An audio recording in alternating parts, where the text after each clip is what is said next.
Look at you. We figured it out. We are so smart. And I love all the babies. Kim, I see your baby. She had bananas on her shirt. Bananas. Here, do. Hi, honey. Hi. She's like, There we go. Say hi. Say hi. No. She's saying hi with her eyes. Say She's hi. giving us the eye. Give that back to me, mommy. How. Right, get it back in there. Okay. So let's start. We have an hour. We can get through this one, hopefully. You know how I am with that. So I did this workshop because my tools for calming children used to sound like, I'm starting to do mindfulness now because I have, squirrels that live in my head. But people used to tell me all the time to calm children, let's pull a flower down and you're going to take a breath. And you're going to do yoga and you're going to do mindfulness and you're going to do meditation, and none of that stuff, and I don't know if anybody's with me, but none of that stuff works for me. I'm trying mindfulness now.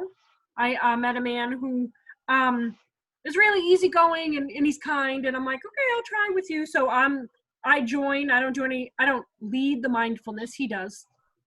But I am there to help teachers and to give the certificate. But I'm not really good at it. So how many people are not good at that stuff? Like to calm your brain or calm yourself. I'm just not good at any of that mindfulness stuff. And I said, okay, so when we're trying to calm children or give them tools, there are some kids like me who it just doesn't work for. It just doesn't help. And we need to think of other things to do, other ways to help kids calm. And of course, we're going to look at it a lot differently because that's how I roll. And you never want me to be in charge of mindfulness or imagine I led you all in meditation. Can you even imagine what that would sound like? Everybody close your eyes. We'd all be sleeping because I just would forget. Right? Like they tell you to like think of different parts and I'm terrible at it. And I don't necessarily want it. Like I am in the mindfulness class, but I don't crave it. It's not what I use to help myself calm. And I think that we have to move beyond, although those are really great strategies if they work for you and work for the child. But it's really hard for people to move and see beyond that. So I'm going to try to expand our sight on calming and mindfulness. So the first one is, I think we talked about this right already, the definition of play being self-selected and self-directed. Did we talk about that already? No. Oh, great. We're going to talk about it now, Carol. Already. So play is self-selected and self-directed, which means that kids get to choose where they play. We don't get to choose for them. So we used to, when I taught kindergarten, I had this co-teacher that used to tell everybody where to play.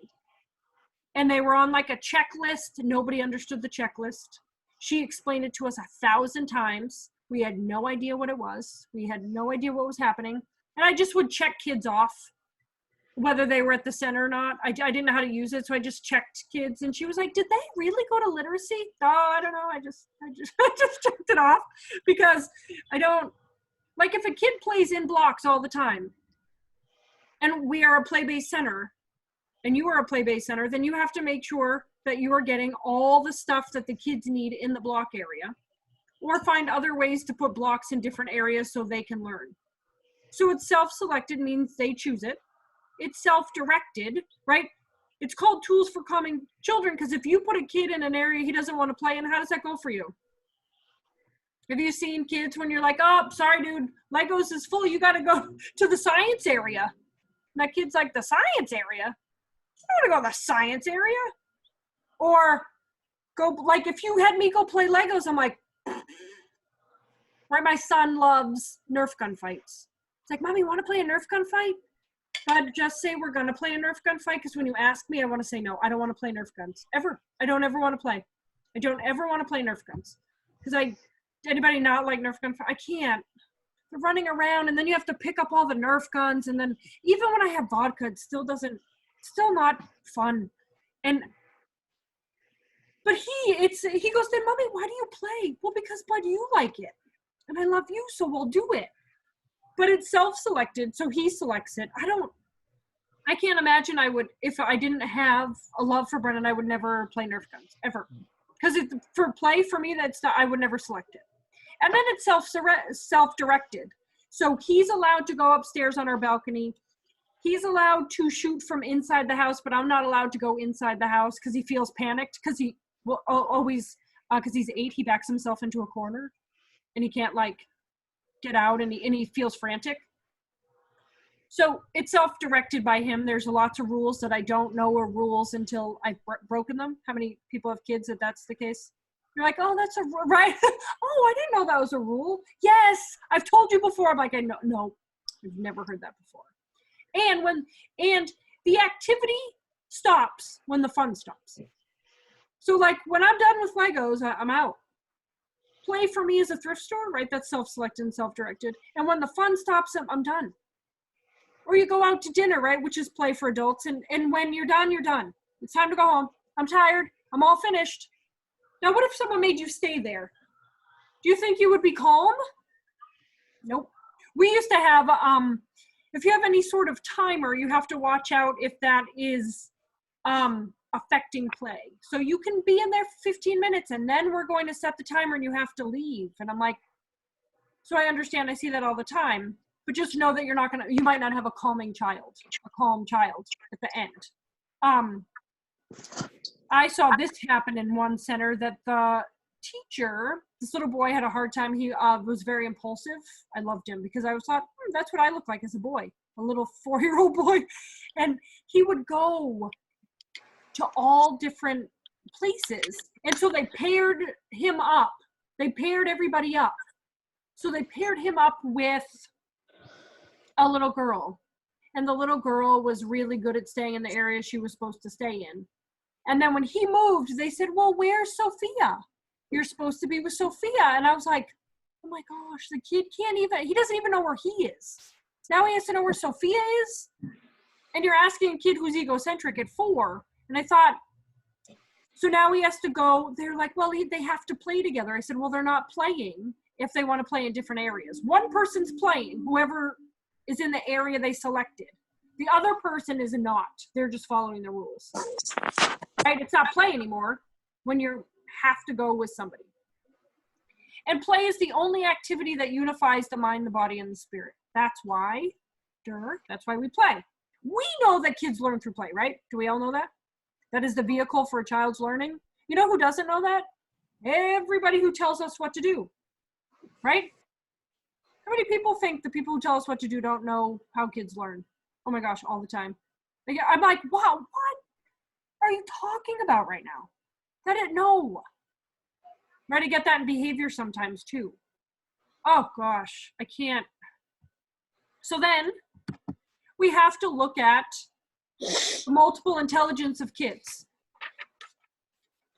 Right, there's not 1, 2, 3, 4, 5, 6, 7, 8. There's 8.5 because the last one's not on there, which is existential. But there are some kids, right, multiple intelligence-wise, that need to move.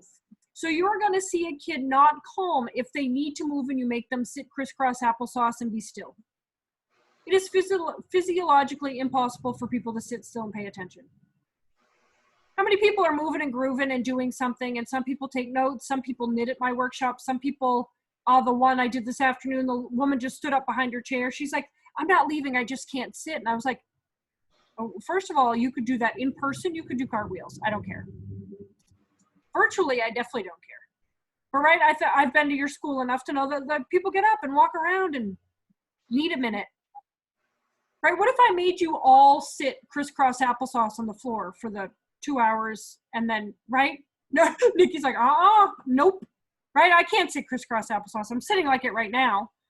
I can do it for 3 minutes. And then I was a jumper in track through college. So I had bad-ish knees because I high jumped, triple jumped, and long jumped. And after 12 years, your knees are like, I'm finished with whatever sort of jumping bean you are right now. I'm not doing that anymore. But some kids are kinesthetic, so they have to like, right, they need a fidget, right? I always tell you I have my fidget. I'm always putting right, I'm using it as a tool, not a toy. And I use the smell. Some people, right, take a drink. Someone's twirling their hair. Some people are drinking. Pam, you over there? You drinking? Do you have your Baileys? Not drinking tonight. Yeah. Oh, Yeah. it's Thursday. Yeah. Do you have your drink? No, I have water. I hired a naturopath to help me. I get headaches during that time of the month, and they're like debilitating. So if this was last night, I would have had to call to cancel. Like I couldn't even, and I'm like, I need to figure this out. So I thought when I'm talking to the naturopath, I shouldn't also be drinking alcohol.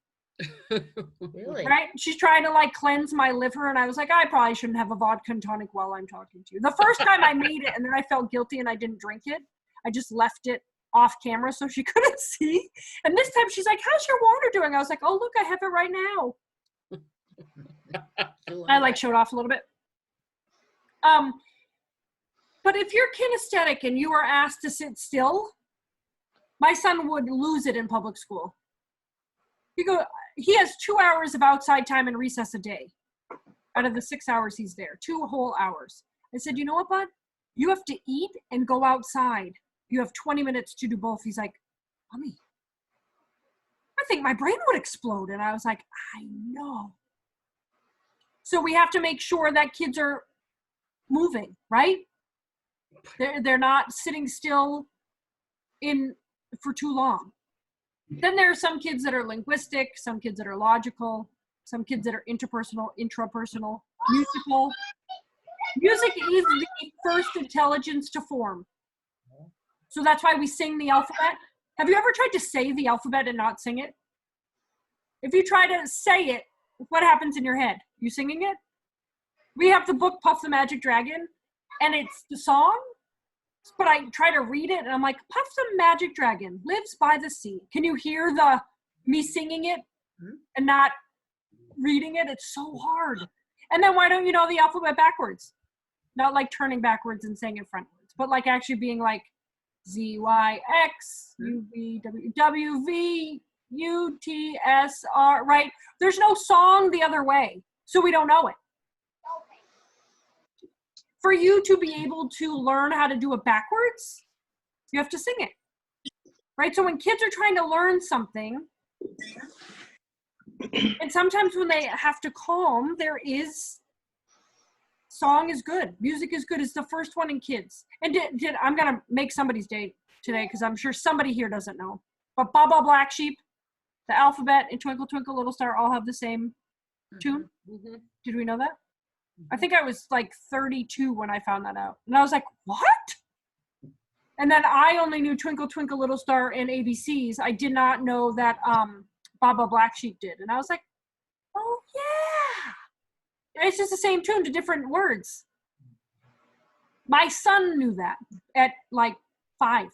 Oh, Mommy, when you sing Twinkle Twinkle Little Star, it's just like the ABCs. Dude, that took me till I was 32 to know that.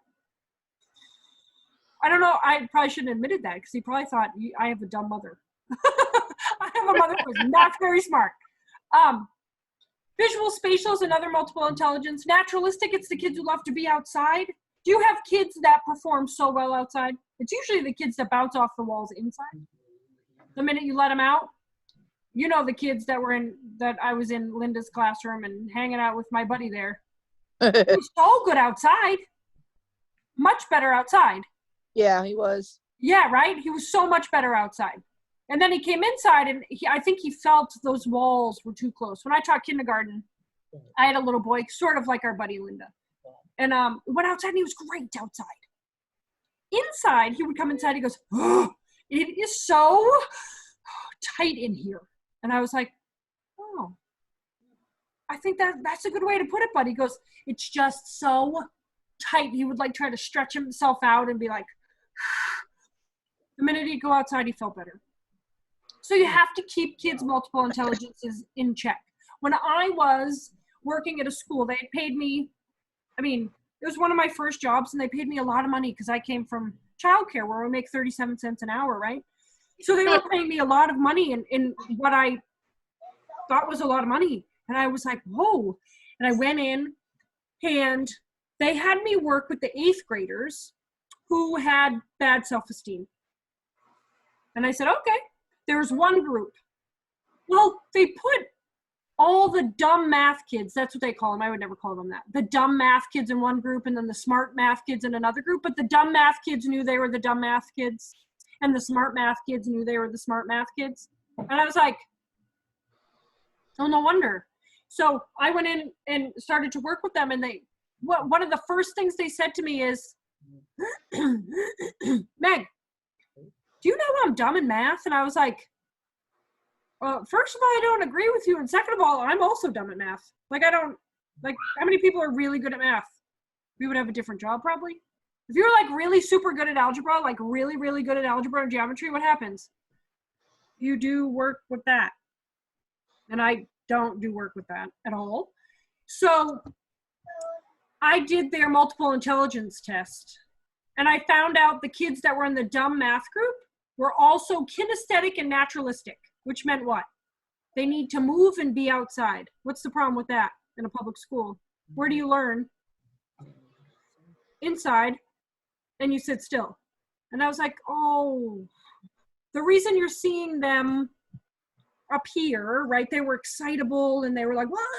The room was always vibrating with this group. Because why? Because they were kinesthetic and naturalistic, and they need to move and be outside, and we are inside and staying still.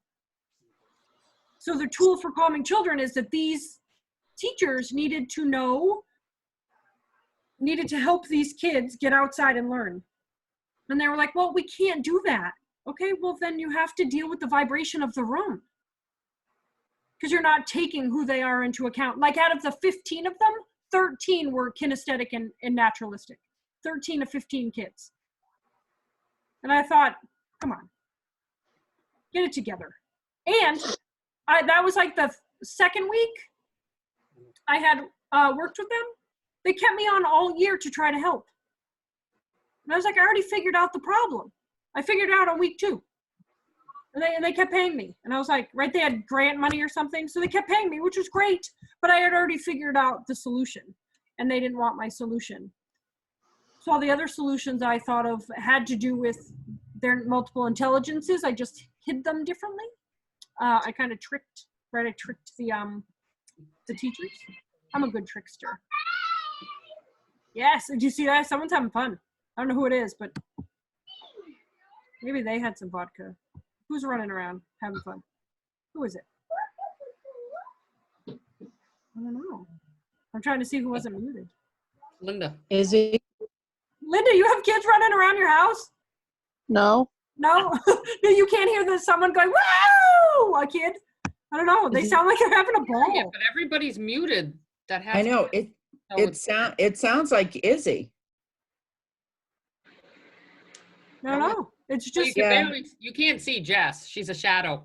It's not Piper because she's not happy. No. oh. No, Nope, it it's sounded not like someone was Izzy. having fun. Like they were playing like tag or running around or something. I don't know. Was it Lily? Oh, No? that's a shaking her head no. Well, we have ghosts that Lily's join in bed. Lily's Oh, in good bed. girl. In bed at 7:20? My kid was never 6:30. the 7 o'clock.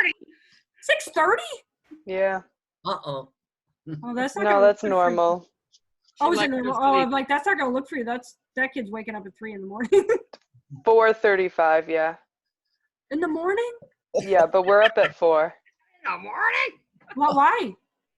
My husband goes to work. Oh, I would sleep through that. I'd be like, my husband gets up at like 5 and leaves at like 6. And he kisses me in the morning, says, love you. I have no idea it happens. Every morning. I don't even know. I was like, did you kiss me this morning? Like, yes, I kiss you every morning. And I was like, no, it's probably too early for my little brain. 4 in the morning, I would be the worst person in history. You would not want me to do workshops from 7 to 8 at night, I promise you. I would be the B word. Wow. I'm up at 4 with her. Yep. Chris, wow. Oh my gosh. I can't. What time do you go to bed? Now? There's a past your bedtime No. now?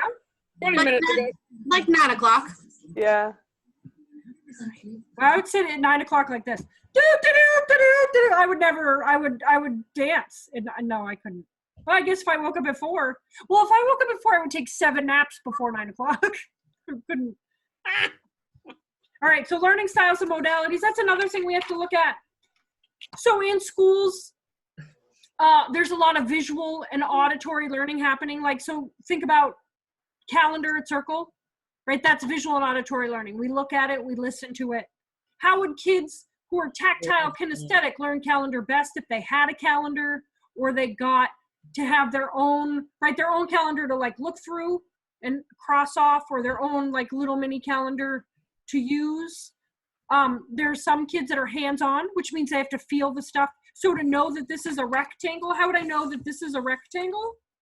It has 1, 2, 3, 4, right? You would teach a kid how many points does it have?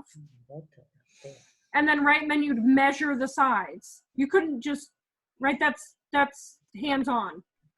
What's the difference between that and trying to find a circle. That in a circle is that there's no points, right? It just, you can roll a circle, you can't roll a rectangle. But kids have to play with that stuff. Some kids have to play with that stuff and not just look at it. So I was taught the states of the United States visually and auditorily. I still cannot place them. Anybody get to the Midwest and who knows what happens? I get to like Kansas, I'm like, freaking Kansas. Where is Kansas? Oh, it's a square one. I don't know, there's like 9 square ones in the Midwest and I have no idea. But I knew them in 5th grade and I memorized them for the test, right? And then what happened? It all went away. I need someone to like draw it on the floor and say, Meg, stand in New Hampshire. Go all the way to California and say the states you go through. And then come back. Now go to Florida, say the states you go through and come back. I need that. So right, because I'm hands-on. That one is whole body. You know whole body kids because they go into the sensory table and what happens? They come out, you have kids that come out and their underwear is wet and you're like, dude, what were you doing in the sensory table? They're like, hair's wet. And they go, I had one kid once that came up, he goes, I think I have water in my ear. I was like, why? He goes, from the sensory table. What were you doing in the sensory table? I had one kid that was smocked front and back. He had a front smock and a back smock. His underwear and socks got wet. What are you doing, dude? You know whole body learners because you play freeze dancing. What happens? They're like, and they're twirling and you're like, oh, that kid's hitting somebody. They're going to hit somebody. Because they're big, right? They're big and vibrant. But now have them learn, I don't know, let's stick with calendar. Have them learn calendar sitting crisscross applesauce quietly. That kid's not going to learn anything if they're a whole body learner. And it's going to look like they're emotional or have strong emotion or they're having a hard time. How many people? What if I made you all sit? I mean, Ashley's taking me on a tour of her house. She was outside, now she's inside. You can do whatever you want, Ashley. I don't care. I'm just picking on you. Right, some people have to. Chris one time was doing dishes and doing, right? That's what, if Carol was in charge of leading this, I'd be like, I'm gonna have my camera on, but I would be doing stuff.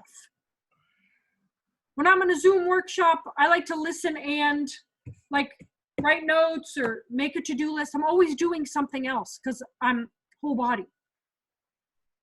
But it's hard when you're like, right, good thing I have a rocking chair, I have my fidget. It's really hard for me to pay attention.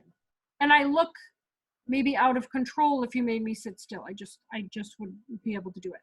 Sketching, those are kids who draw. Did anybody do that? They wrote all over their notes, they have like, me and Bobby forever. And you would like, anybody in the margin sign your name? Like, this is what it's going to look like when I have to write it in cursive, or this is what happens if I marry my boyfriend, and you like write the name and you put like hearts and twinkles. And I used to make the, wait, I'll make one right now. The Smurf, you remember the Smurfs? They're flowers. This is what I always did. Hold on, I'm going to do it right now. Right, that's what their flowers look like smushed circles. Mhm. I used to make Smurf flowers on the sides. And so people, when they see kids do that, what do they think? They're not paying attention, right? Mhm. He's just doodling, he's not paying attention. So then the teachers take the doodle away, and what happens? You've taken the kid's tactile kinesthetic tool away, so now they're not actually learning. And they look like they're having a rough time. And writing, how many people like to take notes, right? I've been there when people have handouts and then they take notes. So sometimes with companies I work for, they're like, oh yeah, we're not gonna, you don't have to send the notes to people, and you don't have to do this, and I'm like, there are some people that need to take notes. I'm taking their tactile kinesthetic thing away. And they want the notes, they want me to go through the notes. When I first started this, I didn't go page by page. No. Isn't that crazy? How many people would have a hard time? Like, that's like, no, you have to go. So I like skip pages, and people were like, they were like, where are you? I don't know where you are. And they like freaked out. So then I was like, okay, I'll go page by page. Oh, just as I say that, we're skipping the next page. Mhm. Only because of the movement pieces in the moving and learning workshop. If I do it now, we're gonna have to skip a workshop. Not really, but if we have time, we'll come back to it. I don't want to miss out the other ones. Oh, we probably will have time to come back to it, actually. And then the other workshop will be shorter. You know what? I'm just gonna do it. I'm doing it now, guys. I talked myself into it. Do you see that? My squirrel talked my own self into that. So there are 6 kind of movements. I think we've talked a little bit about this before. 6 kind of movements. It was a long time ago at this point. That your body needs to either alert or calm. And when you have a kid who is up here, you don't want to use alerting, right? You want to use calming. And if you have a kid that's down here, and they're having like a sad day or a morose day or like a blah day, you need to use alerting so they can come up here. So 5 minutes of movement can get you 25 to 30 minutes, depending on age, of focus time. Even if you do 5 minutes of movement, it gets you 10 minutes of focus time. That's pretty good. So oscillation is up and down. It's jumping. Anybody remember pogo balls? It looks like Saturn, right? It has the plate in the middle that you stand on. I was so good at pogo balls. I could have been the pogo ball champion if that was a thing. I was so good. And that's just up and down. So that's alerting. So if I've seen this so many times. Okay, guys, we're going to leave class and we're going to jump to yoga. Oh. And then I'm going to leave you at yoga and walk away. And the poor yoga teacher's like, what happened to these kids? Because what did you do? You alerted them, and then you put them in yoga, which is a calming movement. And could they, right at 3 or 4 or 5, they don't know how to get themselves back down. So, hey guys, we're going to jump to our mats for rest. We don't want to do that because now we have a kid who's up here because we chose an alerting movement. We can't be mad because we, right, ignited their brain. Rotary is also alerting and makes me want to throw up. It's spinning. Anybody cannot spin? After I couldn't do it before, but I definitely can't. Now that I've had a kid, my insides didn't go back right, or my outsides, let's be honest. My outsides look way different than they did before. Holy moly. But it's spinning. So it's, anybody remember the merry-go-rounds that you got on? And you would spin? And if you got on, right, you put your feet in the middle and then you put your ponytail would stick out the end of it. And if you didn't get on, back in the day, nobody really felt bad for you. What do we do? Like, oh, shut up and get back on. Put on a Band-Aid, you'll be fine. Now I want to throw up. Or they would get the swing and they would do this to the swing and twirl around. And then to the chains, right? You started here on the swing and then you ended up here because you twirled it so much. And then you would do this. And then remember holding it and going like this at the end? It was like that last swing. So great. So that's alerting. Kids will do that at freeze dance. That's how you find out what kids like what. You want one teacher to be watching and observing and writing it down. The other person is the freeze dance button girl, right? They get to press start and stop. So spinning and rolling, making sure that, right, log rolls are alerting. Oh, I did a log roll once in kindergarten. I was sick for like 2 days. My equilibrium was so off. Ooh. I can't even spin it once in a circle. Anybody feel gross? So gross. So disgusting. It yuck. Linear is calming. That's back and forth. Sorry. Rocking chair. What's happening? Carol, you being a wise guy? That's my dog. Oh.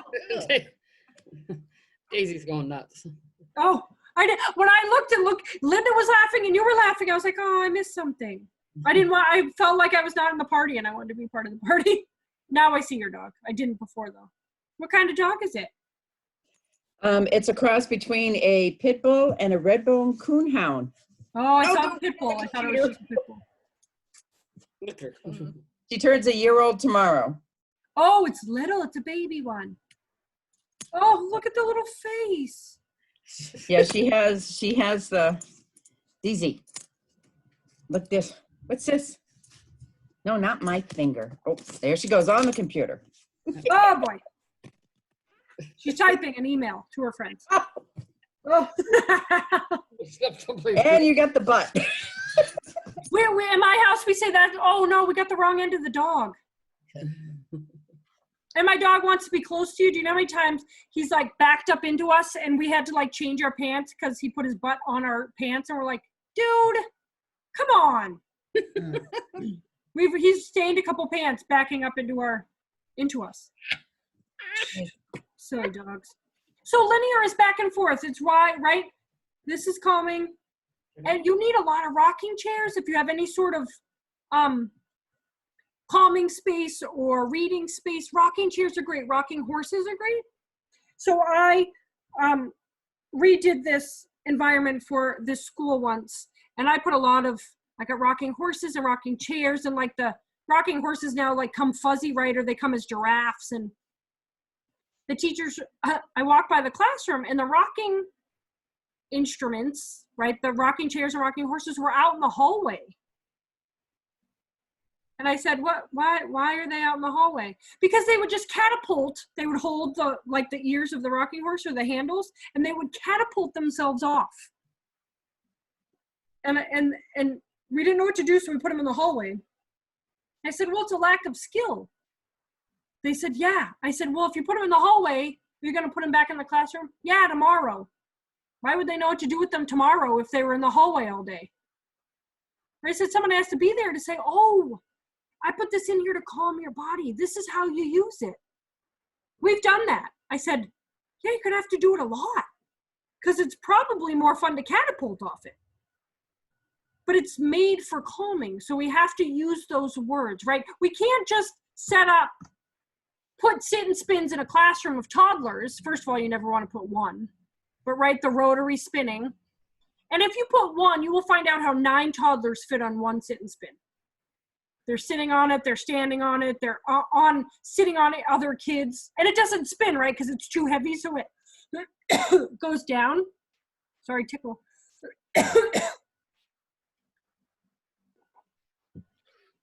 So you always want to put more than one.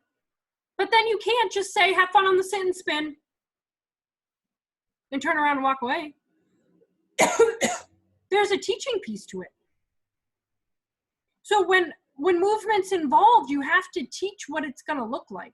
You have to teach like, oh, I put those in because it's supposed to like keep your brain moving and keep you learning. I put the rocking chairs in back and forth so you can calm your brain. So when you read, you want a calm brain. When you're having a hard time and your emotions are up here, this is a tool to calm you. And you have to use those words with kids, even when they're really little. How do you know it works? Who's the infant teacher? Anybody that I see on my screen right now?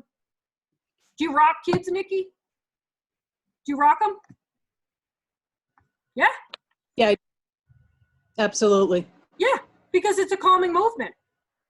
So, right, it would be weird if you went into a infant classroom and there was no rocking chair. You'd be like, what? Or how many people hold, I found myself doing this the other day. I was in the other day meeting before this whole quarantine thing, getting dog food. I was holding the dog food and doing this and rocking the dog food. Because how many people, the minute you put a baby on your hip, you just do this? Rock back and forth, right? You're trying to calm. And for some reason, my brain thought the dog food was a baby. I don't know.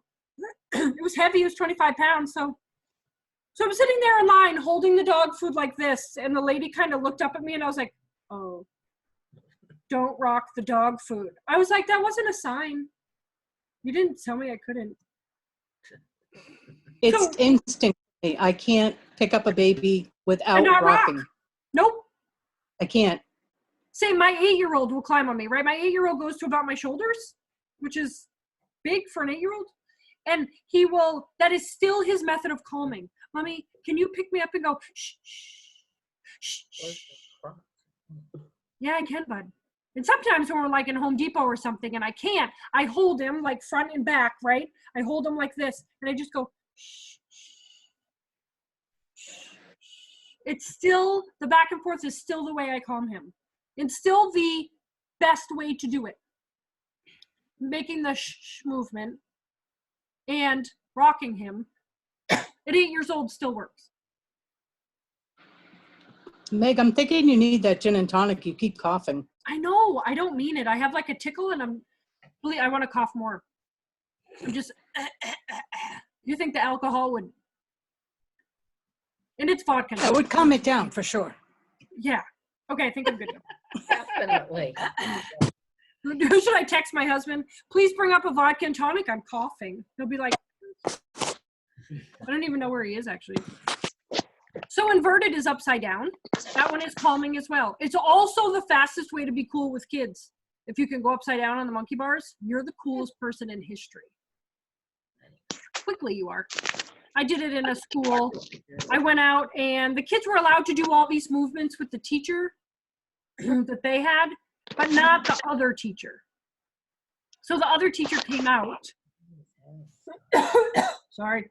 The other teacher came out and I'm upside down on the monkey bars. She walks over to me. Granted, she has a cane, like a hurricane, you know, the hurricane that has the like 4 things so you don't fall over. Yeah. So she has that. She's walking to me, which means I should get down off the monkey bars because I know she's coming to me to talk to me. Do you think I get down off the monkey bars? No. No. Uh-uh. You're mad. She comes up to me and like this, leaned on her cane. I don't know why she had to like put her head upside down to talk to me. And she was like, honey, that's not safe. And I'm thinking, for you, you have a hurricane. Of course it's not safe. For me, it's safe. And all the kids thought it was so cool. So I got off and I was like, all right, I got off, fine. And she starts to walk away. The little boy who I was there for, who thought I was cool, said, do it again. And I was like, buddy, I can't really do it again. Like, I got in trouble. And he's asking and asking and asking. And so I said, okay, when they go inside, we'll do it again. So she's on her way inside. She calls her group. They start to go inside slowly, right? Because she has a hurricane. And the little boy from across the playground goes like this. Hey, Meg, you can do it again. She's going inside. I'm like, Busted. I was like, oh, darn it. And so she looks at me, right? And I was like, bye, nice meeting you. Have a nice day. The minute she got inside, I was upside down. And I was at that school a couple times a month. And That kid thought I was the coolest person ever because I went upside down. And that lady tried to take it away from me. I was Shame like, on her. you should practice going upside down because you're uncool right now. I didn't tell her that, but in my head I did. I just was like, oh, sorry, okay. I didn't know it wasn't allowed. And she gave me this face. Like, you know who she reminded me of, Linda? You know who she reminded me of? Yeah. Yep. No. She was a stickler. And she dressed sort of the same, actually, too.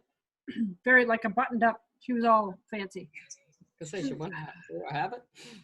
I had a hard time with her. I only saw her that one time, but she would, like, walk by the classroom and look at me and like this. Smile, but like this. And I was like, you don't look like you're smiling. You look like you're pooping. Cut it out. Don't look at me. Move along. Move it along. If I cough anymore, I have no more water. Oh, Someone's going to have to bring me vodka. Crashing is alerting. It's what it sounds like. It's crashing. The hard thing with crashing is administration and teachers and parents all need to be on board. Everybody needs to be on board with that one. Because there are some kids that need to crash, and they crash and crash and crash and crash and crash, and then they feel better. I used to have big body play. There were 5 rules. You had to find an adult. You could not play till you found an adult. You couldn't hit, punch, or kick. You couldn't hit from behind. You couldn't hit below the belt because it was mostly boys playing, so we had to watch all the bits and pieces. And when the play phase stops, you stop. I was the only one in my center that would do it. And I would look over, and all the toddler teachers were closing the blinds of their windows. So what do you mean by crash? Yeah, Like what on it the- sounds like, they would jump off the couch into a pile of pillows. And it was right above the director office, Carol. And I didn't know that because I'm spatially unaware. And she came upstairs and was like, why is everybody jumping? Or what's the pounding? And I was like, and the kids were like this, woo! No one got hurt. We paid attention to all the rules. And now my director does a big body play workshop with my rules. Nobody got hurt. We had one girl play for like 10 minutes one time. All the rest were boys. Some of them were her grandsons. 2 were her grandsons. But if not everybody's on board, if administration and teachers and parents aren't all on board, it gets really tricky. But if you know a kid who needs crashing and you don't let them crash, they will do it themselves. They will walk by a kid and like hit them. They'll kick down towers. They'll knock stuff over. So you have to find a way for it. And crashing appropriately, if you don't have everybody on board with the real crashing, the big body play, clapping, stomping, playing drums, high fives, that's all crashing too. So we have to, those kids that crash towers over and over and over and over again, it might be a movement thing, not a he's being a pain in the butt thing. So we just have to Okay, watch so- out for that. So And how do you divert it then? Because we have a couple 2-year-olds and a couple 3-year-olds that right now, I should say almost 3, almost 4, that seems to be their niche. Mhm. And So I guess that's the way that I always looked at it, is just being defiant or just being nasty to their friends. right. I guess I was wrong. Or they don't know how to enter play and they need crashing. So if they don't know how to enter play, they'll just go up and push a kid because sensory wise, that meets a need. And I don't know how to use my words, right? A lot of times we're like, use your words, and the kids don't know what words to use. Like, can I play? I talked to a mom yesterday. The little boy had no idea how to enter play. And he she said, he's being an a-hole. And I was like, no, he doesn't know how to like start play with his sister. So instead of asking, can I look at that book with you? He takes the book. Okay, so then Becca and Linda, Becca and Linda, you should probably give Meg a couple of examples as to what's going on with Carter to find out if this is who he is. If he doesn't get what he wants, he always says, I'm angry, I'm angry. And he Oh, I goes like that he in- says that. Better than hitting you in the face, Linda. And then he cry, he cries and he's like really angry. And then like today he started throwing chairs around Yeah, Oh, so really? because he he's was angry. physically external in anger, which usually means crashing is something you need to have. So you can't let him throw the chairs, but you have to teach him what to do when he's mad. He's still going Right. to be physically external. Which Right, and that's what might Becca mean, did. But Becca talked to him about it. like hold your hands and like push into you, but not push you, but like, you know how like if our hands are together and you push each other. Oh, kind of like what the doctor does at a, exam. Yes, or yes. something. Yep. It's like push Uh-huh. against me. He needs, so you can't take away the physical external behavior without replacing it with physical external behavior. Because he just started with us during this pandemic, and Oh, he's never been in a center. oh my gosh. And during the pandemic, poor kid is like, what is going on? Imagine what his little brain thinks is happening. But then he'll turn around and he'll be like, all like, you guys are the best. And, just, And you're like, I know, What 'cause I still personality? work here. And you just threw a chair at my head. Yeah, he needs help with emotions. And so crashing, when he crashes, you want to give him more experience to do that, not when he's mad. Because you don't want to teach him when he is mad. He won't be able to hear you anyway. right. But say, these are some of the things that I think your body needs, right? And crashing, and he might need heavy work too, which is calming, right? That's the most calming. So pushing, pulling, lifting. So pushing you, or when he's mad, like really like, but when you're mad, you know what? Clap as hard as you can. I want to hear it really, really loud. That's crashing. Stomp your feet. Are those the end strategies? No, because he can't be 10 clapping his hands and stomping his feet. But at 4, is he 4, Linda, or 3? He's 4. He's 4. At 4, that's a strategy along the way, right? So he throws chairs. So what are we going to do? We're going to teach him to, he wants to throw something.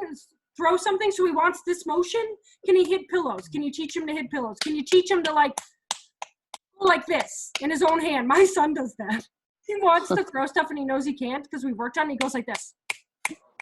That face, and he looks just like that. Like this with his, So, And so he's clapping. I mean, yeah, like he's punching his own hand. he's punching his hand. Okay. Yeah. And he goes, Mommy, my hand hurts. And I was like, yeah, because when you're mad, you punch it. I think my dog's coming up. It must be a dog party. All right, dogs.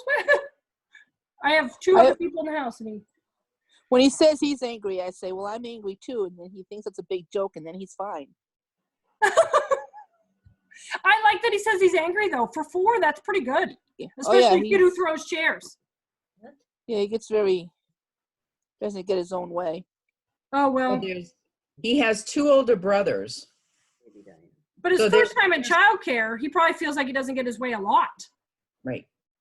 Because is he a baby in the family? Oh, yeah, he's the baby in the family, too. So, No, he has a younger brother. oh, my gosh, how many kids are there? Older. There's 4 4 boys. Oh, shoot me in the head. From Ooh, the ages jeez. of 7 to 2. Oh, Yeah. my gosh. That is too much, is what that is. Well, yeah. I got 8 is enough next door, so we're good. 4 boys. Yep. I thought when I asked my husband once when we got married, I said, when we have kids, like, how many would you have of one sex before you're like, you know what, I'm not having any more kids? And I thought 4. And he goes, that means we could have 4 girls. And I was like, yeah, you're right. We're not going to do that. What? My dog's barking at me. What? Go talk to Daddy. Like, he's like this. You can't see him. I don't think I could change my. You see him? Yep. Just Oh, yeah. looking at me like, what? Who you talking to? Yeah, right. I don't know. I don't know what he wants from me. Like, if you need water, dude, it's downstairs. Like this. And then I talk to him, he goes, it's so funny. You're a weirdo. Oh, now he's sitting. I don't know what he wants. He's a weirdo. So my whole family's weird. I can't even the dog. Actually, my husband's the most normal one. So heavy work is the most calming. So heavy work is pushing, pulling, lifting. When in doubt, use heavy work. So when in doubt, you can say, when you're really mad, does it help if I squeeze you? Because that's heavy work, right? To squeeze. It's heavy work when you push. Have him lift heavy things. That all can be something he could do. We can always go to heavy work first till we figure out the crashing piece. Let's look at senses. Josie, go downstairs. So we have the 5 senses that we know, right? See, hear, smell, taste, feel. Proprioceptive and vestibular. People are always like, yeah, that's the face I get all the time. Like, ooh. So proprioceptive and vestibular are where your body is in space. So the kids that sit in a chair and they fall out. And you're like, what are you doing? Like, how did you fall out of your chair? Because proprioception and vestibular is off. So where your body is in space and it's your balance center. How many people just stand and all of a sudden go, whoa, oh geez, and trip over nothing? How many people trip over nothing all the time? Nikki. Is it like, right? And you're like, no, there's a bump in the carpet or something. Yes. The carpet in the hallway sticks up maybe, an 1/8 of an inch, Carol? If And that. it fails every day. Every day you trip. Every day. And your body goes right into survival, doesn't it? You sweat and you think like your life flashes before your eyes. I did it all the time in track. So we would have spikes in our shoes to run and sprint. And when you're walking, if you don't pick up your feet enough and you drag your feet, they get caught on the track and you're like, oh, and your life flashes right before your eyes. It's so scary. I did it like you every time I went to track practice, Mickey, I tripped on my spikes. So interoception is the last one. That's the one people don't know about. A lot of interoception is, you got hit, Carol. Interoception is Getting attacked. is Dozer. Enough. Hold on. Wait a minute. Her dog's name is Dozer. Christine's cat's name is Dozer. Oh, there we go. That's funny. Oh yeah. He came with that name. So We named her Dozer for Cat Dozer.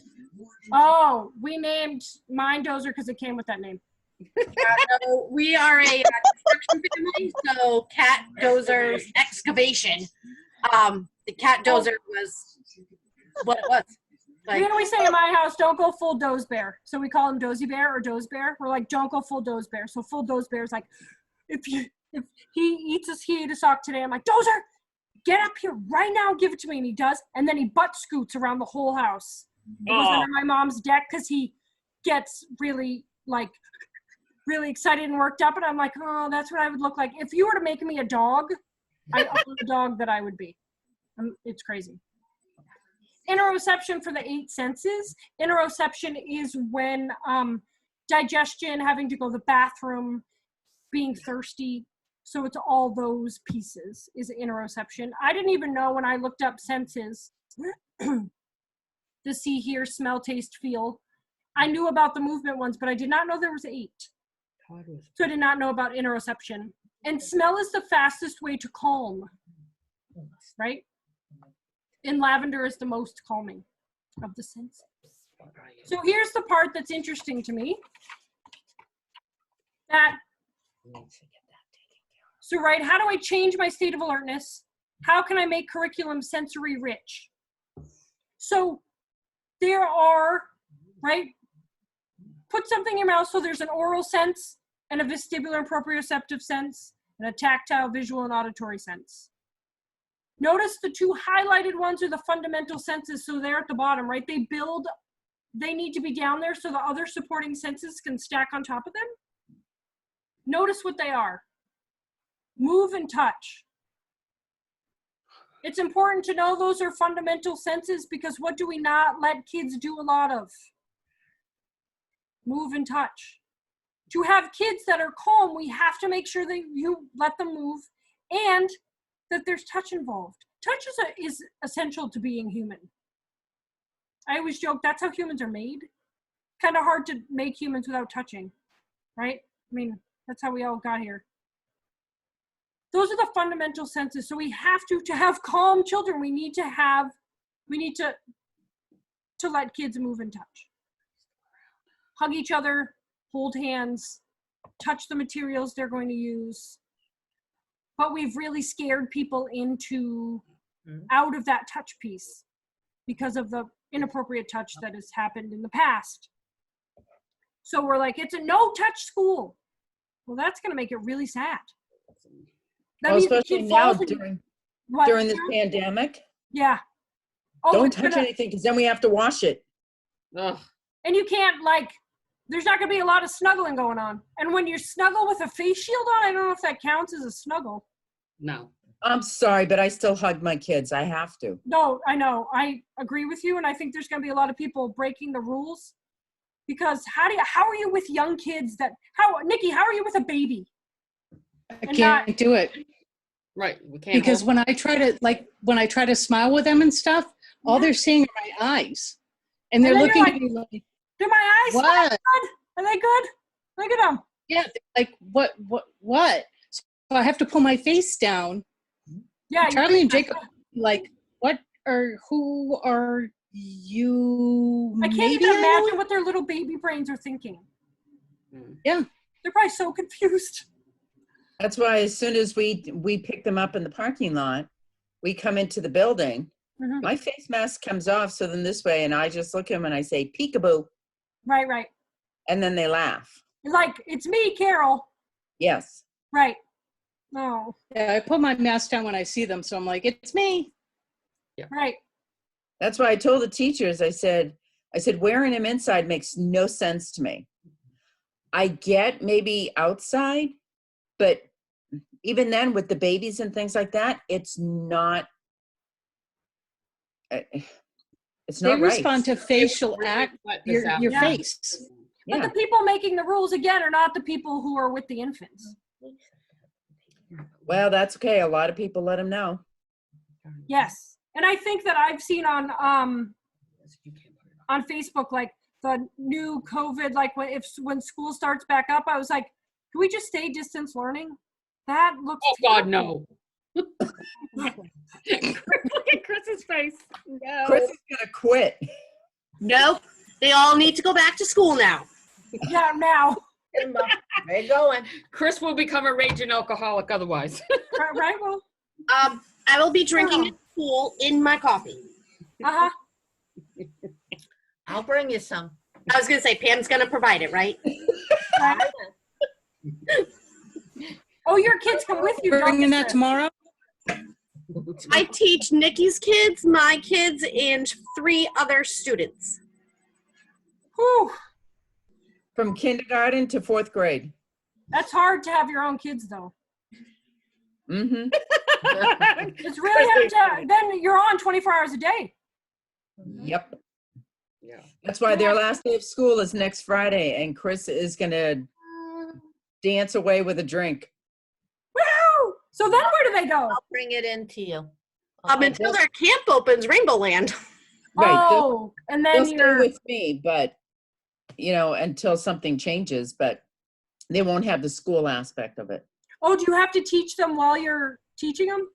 You're the teacher while you're teaching. Oh, I am their teacher from 9 to 11 and all their Zoom meetings in between.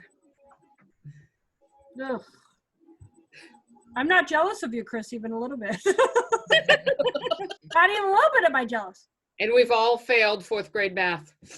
Oh, Yeah. I'm out in like 2nd grade, I think. Yeah. All right, let's finish this one because the other ones you just can read. So don't rush children out of sensory experiences or those are necessary for self-regulation. They need to touch things and, I mean, right, that's another thing with this COVID thing that they're going to try to not do any sensory stuff. Oh, yeah, no like sunshine. stuff that's in the kids' mouths, and that we Gotcha. can't rush them out of any of this oral, vestibular, proprioceptive, tactile, visual, and auditory. We need all of that. And that's going by the wayside a little bit with this COVID business. But we can't rush kids out of that, especially now. And smell is the fastest way to calm. So it is the only sense filtered emotionally. So it's not filtered cognitively. Your brain doesn't have to think about it. It goes right to emotion. So you'll know, like, if you smell baking bread, it goes right to, your brain goes right to, like, thinking of your grandma's kitchen. And you can have tears in your eyes and you miss your grandma, or you're really excited because you're seeing your grandma next week, or, right? So I used to put lavender lotion on the kids. I'm on their left hand, and they knew their left from their right, but they would always go like this. I'm like, no, smell it, guys. And they would go, and they would smell the lavender, and they would calm themselves down, coming inside from outside. That was one of my tricks to do that. 'Cause smell is Really? calming. Yeah. I mean, you have to make sure no one's allergic to anything. It's also it's how I taught left and right, and how I had them calm to come in, right? And the teaching piece was lavender's the most calming, guys. So you're gonna smell it, and on the way in, tell me if it works, because now they're like, oh, right? They really want it to work, because to them it's like magic. So they would come in and be like, I think it's working. Or if I saw a kid who was like going like that, I'm like, oh, smell that again. I want to see if it works on you. It did yesterday, I remember. Right? And then you kind of like used the smell and taught them the smell, but then it got in their brain, right? Sometimes this is calming lavender wise. Sometimes because I just think it should be. Because I know lavender is calming. So I'm like, is it really calming, or is it just because it's supposed to be calming? But you can help little kids figure that piece out. And I think that's really fun. I think we're done. We made it. And we did some of the movement one, because that's the next time. So the movement one's going to be shortish. And we could go to whatever one's supposed to be after that. I don't even know what it is. The baby one. The baby one. Oh, the baby one. Yeah. So movement's going to be really short, because the baby one's really good, if I do say so myself. Okay. It's going to Okay. challenge a lot of the baby toddler teachers, though, which Okay. I think is good. I mean, Their turn. yeah, right. I challenge all the rest of you, and now the baby and toddler teachers can have their turn. Thank you for coming. I know this is, I like that it's an hour. I think an hour was a good idea. Yeah. And I hope everybody has a good night and drinks a lot. Chris, have a little. Pam's got her wine going. Oh, yeah. Yeah, I'm going downstairs too. Ashley, Woo woo. She's got McDonald's. No, Ashley, oh, I saw you. Were you drinking wine? Is she 21? You look like you're 13. I'm 28. You're 28 years old? Yeah. I saw her drink wine, and I was like, hey, if she's at her house and she's 12 and drinking wine, I'm not going to say anything. You're really 28? Yep. Do you get told you look 13 all the time? Yeah. Okay, well, good for you. I'm jealous. I'm not jealous of Chris, but I'm jealous of you. You're really 28? Yep. Right, that's the big thing of the day. Wait, what is that? Wait, Nikki, what do you have? Remember what? Remember, as far as anyone knows, we are a nice, normal family. Yeah. Yep. We I think are. if people didn't know, it's probably my fault. No. Because I am out most in my family, so they're like. I got it from Charlotte. So, happy Thursday, everyone. Happy Friday Eve. And have a good day tomorrow. And actually, I'm really jealous of you. Thanks, Meg. Okay, bye, everyone. Oh, look, I can see me try to end this, which is always so fun. Jeez. Oh, it always goes away. She'll get it by the end. Okay, bye, right? I only have 2 more tries. I did it. Bye.